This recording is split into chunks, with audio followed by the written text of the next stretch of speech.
ওকে, এখানে inverse matrix আমরা এটা শর্টকাটে করতে পারি, অথবা আমাদের যেহেতু এটা 2x2 ম্যাট্রিক্স, আমরা শর্টকাটটা জানি। 2x2 ম্যাট্রিক্সের ক্ষেত্রে আমার আমার হবে হলো যে এটা আমার 4, এইটা চেঞ্জ হয়ে যাবে, আর এটা শুধু সাইন চেঞ্জ হবে, ঠিক আছে? তারপর আমাকে কি করতে হবে, এটা ম্যাট্রিক্সের ভ্যালুস 4, 3 × 6, এটা হলো -1/2, এটা দিয়ে আমাকে করতে হবে। দেখেন তো এখানে কোনটা অ্যান্সার আছে, এটা আসলে সি নাম্বারটা অ্যান্সার। এখন আমরা চাইলে এটাকে যদি ওই যে অ্যাডজয়েন্ট এ আর অ্যাডজয়েন্ট এ দিয়ে করতে চাই, সেটা আমরা করতে পারি চাইলে। সেটা যদি আমরা দেখি একটু, অ্যাডজয়েন্ট এ ম্যাট্রিক্স এর ক্ষেত্রে আমরা সহগুণকের ম্যাট্রিক্স গুলোকে বের করতে হবে। সহগুণকের ম্যাট্রিক্স গুলো হলো, এটা 4, এটা হলো 1, ঠিক আছে, কারণ এখানে কোনো সাইন চেঞ্জ হবে না। এটা সহগুণক 3, কিন্তু এটা সাইন চেঞ্জ হবে।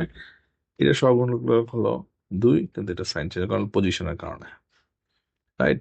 এইটার ট্রান্সপোজ ম্যাট্রিক্স হবে অ্যাডজয়েন্ট, তাহলে এটা 4 - 3 - 2 1।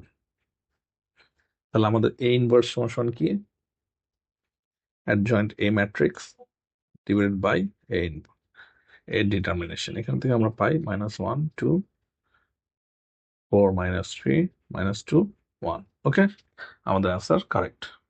শর্টকাট আর আমাদের অ্যান্সারটা একই রকমই আসতেছে।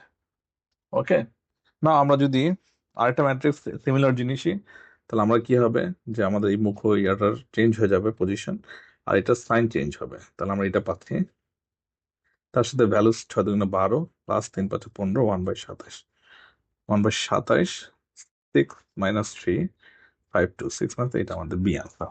ওকে।